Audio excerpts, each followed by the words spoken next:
Good morning बच्चों। Sasmita coaching classes में आप सभी का स्वागत करती हूँ। मैं आपकी सस्मिता मैम। तो चलिए शुरू करते हैं आज का वीडियो।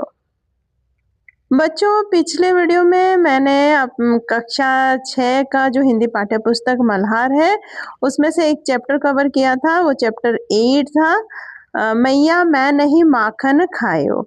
और इस कविता को मैं गा के सुनाई थी आप लोगों को। इसमें से जो कठिन शब्द निकले थे उसको समझाया था और इसका भावार्थ भी मैंने आप लोगों को समझाया था। जो बच्चे मेरे पिछले वीडियो को नहीं देखे हैं जाके वो देख सकते हैं ताकि ये चैप्टर आपको अच्छी तरह से समझ में आ जाए। तो आज हम डिस्कशन करेंगे इसका प्रश्न उत्तर जो है उसके बारे में। पहले हम मेरी समझ से देखते हैं। इसमें क में दिया गया है, नीचे दिए गए प्रश्नों का सटीक उत्तर कौन सा है, इसके सामने तारा बनाइए। तो एक में है, मैं माखन कैसे खा सकता हूँ। इसके लिए श्री कृष्ण ने क्या तर्क दिया। ऑप्शन है, मुझे तुम पराया समझती हो, मेरी माता तुम बहुत भोली हो, मुझे यह लाठी कंबल नहीं चाहिए, और लास्ट वाला है, मेरे छोटे छोटे हाथ छीके तक कैसे जा सकते हैं। तो इसका उत्तर क्या होगा बच्चों। हाँ, तुम लोगों ने ठीक सोचा है, मेरे छोटे छोटे हाथ छीके तक कैसे जा सकते हैं। बच्चों, दूसरे प्रश्न में दिया है, श्री कृष्ण माँ के आने से पहले क्या कर रहे थे। गाय चरा रहे थे, माखन खा रहे थे, मधुबन में भटक रहे थे, या फिर मित्रों के संग खेल रहे थे। क्या कर रहे थे बच्चों। हाँ, माखन खा रहे थे। अब ख नंबर प्रश्न में देखिए, अब अपने मित्रों के साथ चर्चा कीजिए और कारण बताइए कि आपने ये उत्तर ही क्यों चुने। ये तो बहुत आसान है, आप लोग खुद भी कर सकते हैं, है ना। पहले प्रश्न में कृष्ण ने तर्क दिया कि उनके हाथ तो बहुत छोटे छोटे हैं, छीके तक कैसे पहुंच सकते हैं। छीके तक नहीं पहुंचेंगे तो वो माखन भी नहीं खा सकते, इसीलिए मैं माखन कैसे खा सकता हूँ का उत्तर होगा, मेरे छोटे छोटे हाथ छीके तक कैसे जा सकते हैं। दूसरे प्रश्न में हमने चुना, माँ के आने से पहले श्री कृष्ण क्या कर रहे थे। माखन खा रहे थे, यही उत्तर हमने चुना, क्योंकि ये जो कविता का नाम ही यही है, मैया मैं नहीं माखन खायो, अर्थात वो माखन खाते हुए ही पकड़े गए थे, जिसकी वजह से उन्होंने अपने को निर्दोष साबित करने की कोशिश में तर्क देते रहे। चलिए आगे बढ़ते हैं। यहाँ पे दो स्तंभ दिए हैं, एक में है शब्द और दूसरा में है अर्थ का संदर्भ। तो शब्द के साथ हम अर्थ को जोड़ेंगे। जहाँ पे एक में दिया है जसोदा, जसोदा का यहाँ 4 से मिलान होगा, यशोदा श्री कृष्ण की माँ। पहर, पहर जो 2 में है वो अर्थ में होगा, 1 में समय मापने की एक इकाई। 3 में है लकुटी कमरिया जो कि मिलान होगा आपका लास्ट में 8 में, लाठी और छोटा सा कमल या कमली। 4 नंबर है बंसी बट, बंसी बट का मिलान होगा आपका 2 नंबर में, एक वट वृक्ष जहाँ पे कृष्ण बैठ के बंसी बजाया करते थे। अभी 5 नंबर में मधुबन है, मधुबन का मिलान होगा 7 नंबर से, मथुरा के पास यमुना के किनारे का एक वन। और छीको 6 नंबर में है, छीको जिसका मिलान होगा 3 के साथ, गोल पात्र के आकार की रस्सियों से बुना हुआ जाल जिसमें मटका रखा जाता था और उसमें दूध दही आदि रखे जाते थे। 7 नंबर है माता, ये तो आप सभी को पता है, तो इसका मिलान होगा 5 नंबर से, जन्म देने वाली ये जो माँ है वही। और 8 नंबर है ग्वाल बाल, ग्वाल बाल का मिलान होगा आपका 6 नंबर से, गाय चराने वालों के बच्चे जो कि कृष्ण के साथी थे। आगे है पंक्तियों पर चर्चा। पाठ में से चुनकर कुछ पंक्तियां नीचे दी गई है, इन्हें ध्यान से पढ़िए और इन पर विचार कीजिए। आपको इनका अर्थ क्या समझ में आया। अपने विचार अपनी कक्षा में साझा कीजिए और अपनी लेखन पुस्तिका में लिखिए। क में दिया है, भोर भय गयन के पाछे, मधुबन मोही पठाइयो। और ख में दिया है सूरदास तब बिहसी यशोदा ले और कंठ लगायो। तो चलिए इसका उत्तर देखते हैं। पहला वाला है भोर भयो गयन के पाछे मधुबन मोही पठायो। इसका मतलब है श्री कृष्ण माता यशोदा से कहते हैं कि तुमने मुझे सुबह से मधुबन भेज दिया था गाय चराने के लिए। दूसरा है सूरदास तब बिहसी यशोदा ले और कंठ लगइयो। इस पंक्ति का अर्थ है सूरदास जी कहते हैं कि श्री कृष्ण के तर्क सुनकर माँ यशोदा हंस पड़ी और उन्हें गले से लगा लिया। अभी देखते हैं आगे सोच विचार के लिए। पाठ को एक बार फिर से पढ़िए और निम्नलिखित प्रश्नों के उत्तर ढूंढकर अपनी लेखन पुस्तिका में लिखिए। क में है पद में श्री कृष्ण ने अपने बारे में क्या क्या बताया है, और ख में है यशोदा माता ने श्री कृष्ण को हंसते हुए गले से क्यों लगा लिया। इसका उत्तर आप खुद लिख सकते हैं ना बच्चों। चलिए मैं आपकी थोड़ी सी मदद कर देती हूँ। तो पहला प्रश्न है पद में श्री कृष्ण ने अपने बारे में क्या क्या बताया, यानी कि इस पद्य में श्री कृष्ण जी ने अपने बारे में क्या क्या तर्क दिया है। तो इसका उत्तर होगा पद में श्री कृष्ण ने कहा कि उन्होंने माखन नहीं खाया। वह अपनी माँ से कहते हैं कि तुमने तो मुझे गाय चराने के लिए मधुबन भेज दिया था सुबह सुबह, और वहां से मैं शाम को आया, तो मैं कैसे माखन खा सकता हूँ। और फिर कहते हैं मेरे हाथ तो छोटे छोटे हैं और छींके तक नहीं पहुंच सकती। फिर एक तर्क देते हैं कि ग्वाल बाल सब मेरे दुश्मन हैं जो मेरे मुंह पर जबरदस्ती माखन लगा देते हैं। तो ख प्रश्न में हमने देखा कि यशोदा माता ने श्री कृष्ण को हंसते हुए गले से क्यों लगा लिया। इसका उत्तर होगा कृष्ण के मासूमियत, भोलेपन और तरह तरह के तर्क को सुनकर माता यशोदा हंस पड़ी और उनको गले से लगा लिया। इसके आगे हैं बच्चों कविता की रचना। इस भाग में हम देखेंगे भोर भये गयन के पाछे मधुबन मोही पठाइयो, चार पहर बंसी बट भटक्यो, सांझ परे घर आइयो।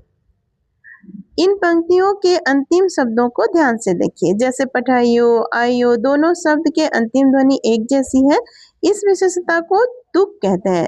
जैसे राइमिक वर्ड अपने लोगों ने बचपन में पढ़ा था, इसी तरह से। तो अनेक कवि अपनी रचना को प्रभावशाली बनाने के लिए तुक का उपयोग करते हैं। इस पाठ को एक बार फिर से पढ़िए और अपने अपने समूह में मिलकर इस पाठ की विशेषताओं की सूची बनाइए। जैसे इस पद के अंतिम पंक्ति में कवि ने अपना नाम भी दिया है, और अपने समूह की सूची को कक्षा में सबके साथ साझा कीजिए। बच्चों ये एक्टिविटी वर्क है, आप लोग खुद कीजिए, आपको भी मजा आएगा और आपका भी ज्ञान बढ़ेगा। बच्चों इससे आगे है अनुमान या कल्पना से अपने समूह में मिलकर चर्चा कीजिए। क में है श्री कृष्ण अपनी माँ यशोदा को तर्क क्यों दे रहे होंगे, और दूसरा है जब माता यशोदा ने श्री कृष्ण को गले से लगा लिया तब क्या हुआ होगा। पहला जो अपनी माँ को क्यों तर्क दे रहे हैं, इस कविता में श्री कृष्ण के बाल रूप का चित्रण है। प्रत्येक बच्चा अपनी गलती छिपाने के लिए तरह तरह के तर्क देते हैं। इसी तरह से श्री कृष्ण ने भी माखन ना खाने के बारे में तर्क दे रहे हैं, और ताकि उनकी माँ उन पर गुस्सा न करे और उनको उनकी बातों पर यकीन कर जाए और वो उनके माँ के गुस्से से बच जाए। ख नंबर का प्रश्न है जब माता यशोदा ने श्री कृष्ण को गले से लगा लिया तब क्या हुआ होगा। जब माता यशोदा ने श्री कृष्ण को गले से लगा लिया तो माँ और बेटे के बीच चल रही बहस थम गई होगी और श्री कृष्ण ने राहत की सांस ली होगी, क्योंकि उन्हें लगा माँ ने उनकी बातों पर यकीन कर लिया है। माता यशोदा का भी सारा क्रोध समाप्त हो गया होगा और कृष्ण के प्रति उनका प्रेम उमड़ पड़ा होगा। इसके नीचे वाले प्रश्न को हम देखेंगे। भोर भयो गायन के पाछे, यहाँ पे पाछे शब्द आया है और इसका मतलब पीछे शब्द का भी उपयोग किया जाता है इसकी जगह पे। इसी तरह से नीचे कुछ शब्द दिए गए हैं और आपके यहाँ कैसे बोलते लिखते हैं इस प्रकार लिखिए बोला गया है। तो परे का मतलब होता है होने पर, छोटा लिखा जाता है, विधि को प्रकार भी लिखा जाता है, बोला जाता है। भोरी मतलब भोली, कछु को कुछ कहा जाता है, कुछ बोल के कहा जाता है। ले मतलब लेना, नहीं को नहीं ही लिखा जाता है, बस मात्रा बदल जाता है। अब हमें दो स्तंभों का मेल करना है, एक में शब्द दिया है और दूसरे में उसका अर्थ दिया है। जिस तरह से मैंने बनाया है आप लिख सकते हैं वीडियो को रोक के। जैसे उपजी का मतलब है उपजना, उत्पन्न होना, जाने का मतलब है जानकर, समझकर। इसी तरह से आप पूरे को लिख सकते हैं अपने कॉपी में समझकर अच्छी तरह से। और जहाँ पे भी कोई डाउट है बच्चों, आप लोग मुझे कमेंट कर सकते हैं, जिससे मैं आपके सारे डाउट को क्लियर करने की कोशिश करूँगी। अब देखते हैं आगे, ये वर्ण परिवर्तन है। तू माता मन की अति भोरी, भोरी का अर्थ होता है भोली। यहाँ ल और र वर्ण परस्पर बदल गए हैं। आपको ध्यान देना होगा कि इस पद में कुछ और शब्दों में भी ल या ड या र में वर्ण परिवर्तन हुआ है। ऐसे शब्द चुनकर अपनी लेखन पुस्तिका में लिखिए। ये खुद कीजिए बच्चों और मुझे जरूर बताइएगा। अब फिर से दो पंक्तियों का मेल करना है, एक में पद्य दिया है और दूसरे में उसका अर्थ दिया है। जो पद्यांश दिया है वो तो पहले से आपको मैं समझा चुकी हूँ किस तरह से कौन सा अर्थ होगा इसका, जो कि कविता में जब मैं समझा रही थी, भावार्थ समझा रही थी तब समझा चुकी हूँ।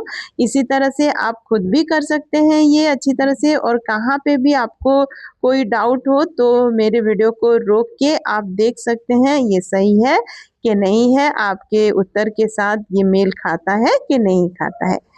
हाँ, समझ गए बच्चों। अब पाठ से थोड़ा आगे चलते हैं। आपकी बात, मैया मैं नहीं माखन खाए हो। श्री कृष्ण ने तो प्रयास किया था अलग अलग तर्क देकर कि मैं माखन नहीं खाया हूँ माँ, ऐसा बोल के। आपके साथ भी ऐसा कई बार हुआ होगा। कब ऐसा हुआ है, किसके सामने आपने तर्क रखे हैं और अपनी बात सिद्ध कैसे किया है, कौन कौन से तर्क दिए हैं, इस घटना के बारे में जरूर लिखना अपनी एक पुस्तिका में, ताकि आपको भी बाद में जब आप पढ़ेंगे तो आपको अच्छा लगेगा। और ये लिख के मुझे कमेंट करना, ताकि मुझे भी अच्छा लगे आपकी बात सुनकर और पढ़कर। अभी देखते हैं घर की वस्तुएं। जैसे यहाँ पे चित्र पे आपने देखा है कि मैं बालक बहियन को छोटे छींको यही विधि पायो। छींको का मतलब होता है ऐसे लटका हुआ, जो एक डंडे से लटका हुआ रस्सी का बुना हुआ जाल। तो इसी तरह से हमारे पास बहुत सारे ऐसे घरेलू चीजें होते हैं जिनका नाम हमें पता होना जरूरी है। और यहाँ पे दिए गए हैं उन सब के उत्तर मैंने लिख दिया है आपकी सुविधा के लिए। जैसे पहला वाला है गागर बोलते हैं इसको। फिर स्त्री ये पुराना वाला है जो कि लोग प्रेस किया करते थे कपड़े। फिर चार ऐसे पाँव वाला चौपाया बोलते हैं जहाँ पे बैठते हैं लोग। सिलाई मशीन कहते हैं दूसरे वाले चित्र को। और यहाँ पे नीचे देखिए ये चारपाई है जहाँ पे लोग सोते हैं। फिर उसके पास है मर्तबान। मर्तबान का मतलब है जहाँ पे आचार रखा जाता है। 3 नंबर चित्र को सूप कहते हैं। यहाँ से जो चावल में से कंकड़ निकाला जाता है और उसके पास है सिलबट्टा जिसमें मसाला वसाला कूटा जाता है और पीसा जाता है। जैसे ग्राइंडर का काम जो है वो पहले इसी से किया करते थे। और दूसरे पेज में है पहला चित्र चक्की, दूसरा वाला हाथ का पंखा विजना कहते हैं इसको। और फिर मथनी जो दाल वाल मथने के लिए काम आता है। चलनी जहाँ से चावल को चलाया जाता है। और फिर कटोरदान, यहाँ पे रोटी रखी जाती है जो कि आजकल हटकेस में आप लोग रखते हैं। और ओखली है, यहाँ पे कूटा जाता है मसाला। और फिर मथनी, यहाँ पे ये पहले वाले दूध से जो मक्खन निकालते थे इसी से करते थे। मथनी मतलब एक मटका होता था और उसके ऊपर मथनी दे के मथा जाता था और उसमें से मक्खन निकाल के फिर घी बनाया जाता था। हाँ बच्चों, अभी घी बनाने का प्रोसेस दिया गया है चित्र के माध्यम से। जैसे पहले गाय, 2 ठो गाय हैं और फिर वहाँ गाय को दूध दुहा जाता है। दूध दुहना, फिर दूध को उबालना, फिर उसके बाद नीचे आ जाइए, मलाई जमा करना, उसमें दही भी जमा करते हैं और फिर मथनी की मदद से उसको बिलोते हैं। बिलोना, मथनी में बिलोना, फिर मक्खन निकल जाता है और मक्खन और छाछ को अलग कर देना, मक्खन से पानी निकाल लेना और फिर मक्खन को आग पर बिठा देना। आग से उबलते उबलते वो फिर घी बन जाता है, उसको छान कर एक जार में रखा जाता है। इसी तरह से हमारे यहाँ पारंपरिक तरीके से घी बनाया जाता है। आजकल तो अलग-अलग तरीके से ग्राइंडर से भी बनाया जाने लगा है, हाथ से भी मसल के बनाते हैं लोग, मगर पहले के ज़माने में ऐसा ही बनाया जाता था। अब समय का माप देखते हैं। 4 पहर बंसी बट भटक्यो, सांझ परे घर आयो। पहर या सांझ, ये शब्द समय बताने के लिए प्रयोग किया गया है। इसी तरह से कल, ऋतु, वर्ष, अब, पखवाड़ा, दशक, बेला, अवधि। इसी तरह से आप भी बना सकते हैं। अभी, दोपहर, रात, कल, शाम, परसों, महीना। इसी तरह से प्रातः, जिस तरह से आप समय का ज्ञात हो रहा होगा ऐसे शब्द बना सकते हैं। दूसरा नंबर है, श्री कृष्ण के अनुसार कितने घंटे वो गाय चराते थे? वो 4 पहर बोले हैं। 1 पहर का मतलब 3 घंटा, यानी कि 4 पहर का मतलब 12 घंटा। वो 10 से 12 घंटा गाय चराते थे। और मान लीजिए वे शाम के 6 बजे गाय चरा कर लौटे, वे सुबह कितने बजे गाय चराने के लिए घर से निकले होंगे? तो वो 6 बजे निकले होंगे। आप हिसाब कर लीजिए। दोपहर का अर्थ है 2 पहर का समय। जब दूसरे पहर के समाप्ति होने और तीसरे पहर का आरंभ होने होता है, तो लगभग 12 बजे के समय का होता है जब सूर्य सिर पर जाता है। बताइए दिन के पहले पहर का प्रारंभ लगभग कितने बजे होगा? तो ये 6 बजे होगा बच्चों। और ये देखिए, महाकवि सूरदास दृष्टिबाधित थे। उनके विशेष क्षमता थी कि उनकी कल्पना शक्ति और कविता रचने की कुशलता।